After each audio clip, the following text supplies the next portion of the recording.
Very good morning to everyone. So in the previous video, I was explaining about the generation of pulse width modulated signal, varying its duty cycle. So I had already shown in the previous video that how the PDM signal looks. Now, if you imagine a PWM signal again, imagine that you have a message signal which is continuously varying, like a sinusoidal waveform, and you have a carrier signal which is a square waveform. And when you have to generate a PWM signal with these two, okay, with these two signals as message signal and the carrier signal, you will get a signal of PWM which is increasing in width, such that whenever the message signal is increasing its amplitude, the width of the carrier will go on increasing, and similarly as the message signal decreases till the negative peak amplitude, the pulse width also decreases along with the message signal, and you will get a minimum width of the pulse at the minimum peak of the signal and maximum width at the maximum peak of the signal. So this is how the PWM signal is generated, and this concept is used, okay, to implement this PWM signal on the LPC 1768 board. So as I said, there are 6 PWM signals we can generate from the PWM module. So there is a PWM module and it has number of registers into it. They are defined in terms of number of registers, and manipulating these registers we can handle the PWM module to generate a PWM signal on particular channels. So you have 6 PWM channels in this PWM module of LPC 1768 board at the port pin numbers 2.0, 1, 2, 3, 4, 5 and till 5. So these all pin numbers are used to generate the PWM signals from 1 to 6. Okay, so these are the port pins. These port pins will also work like a GPIO. So this is, we know that each pin, like there are port 0, port 1, port 2, port 3 and port 5. There are port 4, there are 5 ports. Each of them has 32-bit lines. So here each 32 lines work like a GPIO or can work like any other function. So each pin has 4 functionalities, and the functionality of these pins, that from 2.0 to 2.5, as I said earlier, they work like GPIO. Second function is to work like a PWM channel. Third function is to work like some like transmitter, some they work like the receiver of the UART, and some other signals are the fourth function. So here number 4 functions are defined for each port pin, and then associated register with this PWM channels for selecting the function of a pin is by pin select register. So which pin select register is used here? It is 4th pin select register is used to mention the function of PWM signals. Okay, so here I had explained all this in the previous class, and each PWM signal have the number of match registers. Match registers are nothing but like we have to load some value here, and there will be one more match register called MR0. Okay, MR0 is the maximum duty cycle. So usually the maximum duty cycle we assume it to be 100% only. Okay, that is T on plus T off. So if it is 0.5 as T on, 0.5 as T off, total will be 1. So duty cycle will be 100%. So 100% duty cycle we will put it into MR0, and MR1 and MR2, these are the match register associated with the PWM signal. So this MR1 we will go on increasing. Okay, it will increase by itself, and when this MR1 or MR2 or any registers, when they reach the maximum duty cycle, it will reset. So it will start from again. So that's what you will get a continuous signal for every cycle of the message signal. So if you see yesterday in the previous video, I had shown the diagram. So as the message signal is a continuous waveform, you will also get a PWM signal which is also continuous waveform. There are a number of registers which are there for the PWM signal. I'll just explain the registers which are necessary for us to program now. So IR register we are not using, it's like an interrupt register. So when we interrupt this PWM module, so it will generate a particular signal, and if you want to mask them also, it is possible.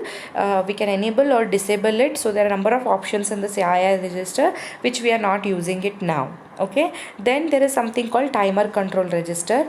As the name control, so when we have to enable something, right? So for enabling, for controlling, we use this TCR register.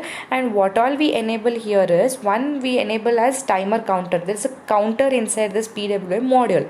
Okay, so you know what is the counter, you have studied it in digital electronics.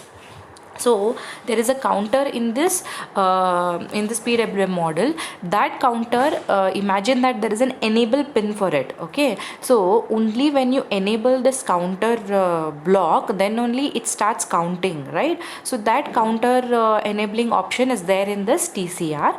As well as if we have to enable the PWM module itself, there is another register called PCR. This is called PWM control register. Now there are a number of PWM channels, right? And under one PWM module, which channel you want to enable. So whether I want to generate a PWM on a first channel or second channel, so on till sixth channel. So that enabling of which channel to be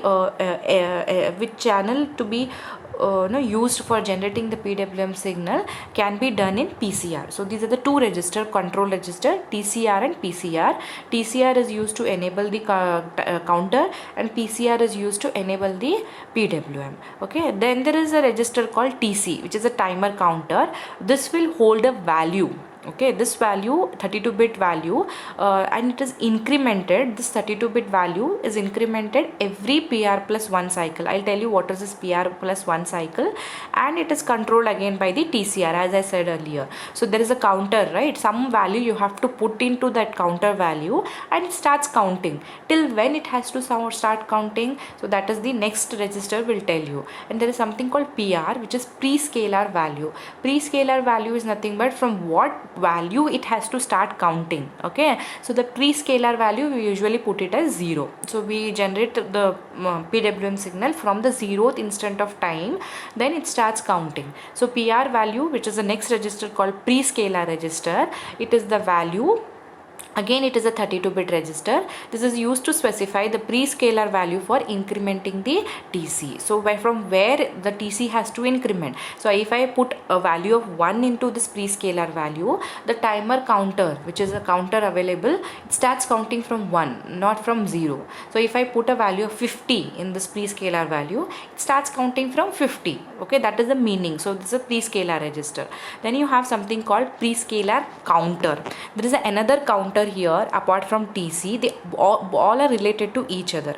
This pre-scalar counter, it's a 32-bit value again. So what is this counter will do is, it's a counter, PC is a counter which is incremented. There is one more counter here. So there is a for counting the TC value, there is one counter. There is another counter for pre-scalar counter. So it's a 32-bit PC is a counter which is incremented to the value stored in PR. Okay, so whatever value is stored in PR, it is incremented to that value. Okay, and then when the value in PR is reached, okay, suppose you have given a PR value as 50 and pre-scalar counter will start counting till 50. Then after the 50, like when it reaches the pre-scalar value, it will TC starts incrementing. So usually, as I said, we keep pre-scalars as 0. So we don't use here program counter, sorry, pre-scalar counter. Then in the program we are not using any pre-scalar counter, but if you want, you can use that when the pre-scalar register has the different value. Then we have something called match control register. So as I said earlier, there are a number of match registers associated with each channel, and there is another register called MR0. Okay, this MR0 will hold the maximum duty cycle of the signal. Now if I like as I said, MR1 values are compared with MR0, right? And when they are reached, like when they both are same, what it will do is it will reset the timer counter value.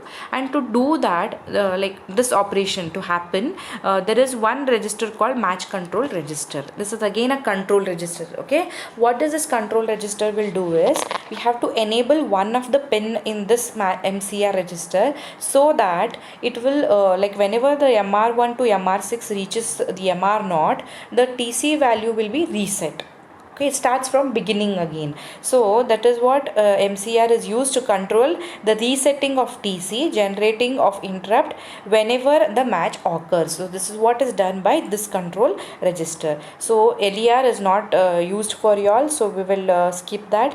We will have only only these register, as there are three control register: TCR, MCR and PCR.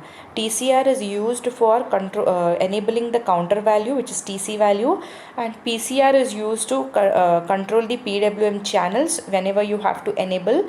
Then MCR is used to reset the timer counter value whenever the match occurs, okay, and it has to generate one interrupt. So this is what is done by three control register, and there are two control values, PC and TC. Okay, and there is one prescaler register. So these are all the registers you should know. Fine. So how to, that's what is given here, the register configuration. You can go through it, which bit is used. Now suppose this is TCR. TCR has 0 to 31 bits. In that, the first 0th bit is for enabling the counter, first bit is for resetting the counter, then the third one is PWM enable, second one is reserved, third one is PWM enable. So we have to enable the PWM first and then enable the counter value. So this is what is done by TCR. Then there is MCR, what I said, it is mask control register. Here what you have is we have to enable whenever the PWM level reaches, it has to interrupt the, it has to generate the interrupt when the match occurs, right, and it has to reset TC, and this is what is done by number of sections here. Now you have 0, 1, 2, 3, 5, 18, 19, 20 and till 31. Okay, so what value we are using here is, you can see here PWM M RXI. So it is generating the interrupt. This bit is used to enable or disable the PWM interrupts when PWM TC matches PWM MR, that is match register. So 0 for enabling, 1 for 0 for disabling and 1 for enabling. Similarly you have for R is nothing but when we have to reset TC. Now we are interested to reset, it is either generates an interrupt or it will reset. So we are interested to reset the timer counter value whenever the match occurs. Okay, so that we are interested in PWM RXY. X is written because X represents whether there is a PWM channel from 1 to 6. We are interested, suppose we are generating a PWM channel 1, okay, then it is nothing but PWM MR1. Yes, so you can see here, where is it, M1RNS, okay, it is here, 5th bit. Okay, so only that bit we will enable so that it will reach the it will reset the timer counter value when it reaches. Now similarly you have LER, which are not working. Now let us see steps to configure the PWM channel. So the number of steps. First step is configure the GPIO, that is PWM, for the operation of respective pin select register. So first and foremost thing what you have to do is, under pin select 4 register, we have to put the values for the second function. So first function is GPIO, second function is PWM. So when you convert into binary, first function is 0, 0, 0, 1 for the PWM, 1, 0 for other function, 1, 1 for the another function. Okay, so here in the pin select 4 register, we have to put the value as 0, 1 under the respective bits. Then it will be working like PWM channels. So that is the first step. Then you have to configure the timer control register, where you have to enable the TC and enable the PWM module. After doing that, we have to put some prescaler value into PR. We usually put 0. Okay, so then we have to configure the MCR. MCR nothing but, as I said earlier, this is the MCR. Here we have to configure the pin such that whenever the match occurs, the TC has to be reset. So that value we have to put into the MCR. Then update the cycle time, that is the duty cycle, maximum duty cycle, we have to put it into MR0. In our case it is 100%, as I said. Then load the duty cycle required for the PWM channel in request a match register. So you have to go on putting the value into the match register, that I'll tell you what you have to do. Then enable the LER to load and match the new, this we are not doing. Then enable the required PWM channel. So this is also important. Last we had one PCR register, right? So this PCR register, in that we have to enable whichever channel we want to work with. So that is done on PCR register. So let us go to the main program. It is simple. Basically whatever steps you have learnt here to configure the PWM, one by one we have to implement that. Okay, let us see that. So hash include lpc17xx.h. okay, void delay underscore ms. This is the function to produce the delay. Okay, so this is the main program. I'll just skip this here and see whether it is working. Then again I'll upload a new video from the main program.